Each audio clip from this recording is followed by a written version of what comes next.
በልስማ ልቤ ስማኝ በልቀና በልጠና ማያልፍ የለም በተራ ጾም ጽና አይችል ድፍርስ ላይ ጠራ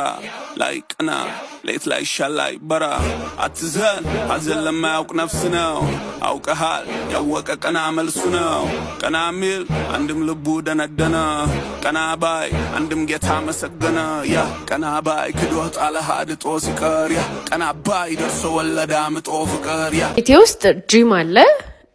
ጂሜ ውስጥ ደግሞ ቤት አለ ቤቴ ደግሞ ይሄንን ይመስላል እንደምታዩት ይሄን ቤት የገዛሁት እንዴት ነው መሰላችሁ 3,300,000 ብር ከፈልኩኝና ከዛ 20% ነው እሱ 20% ደግሞ ከአንድ አመት በኋላ ልከፍላቸው ተስማማሁኝ ከዛ 60% ባንክ ራሳቸው አመቻችተውልኝ ነው የገዛሁት ባለ 2 መኝታ ነው የገዛሁት እናንተ ደግሞ ባለ 2ም ባለ 3ም መግዛት ትችላላችሁ ስልካቸውን ታች ላይ አስቀምጣለሁ ደውሉላቸው እናንተም ከኔ ጋር ጎረቤት ሁኑ ባይ ባይ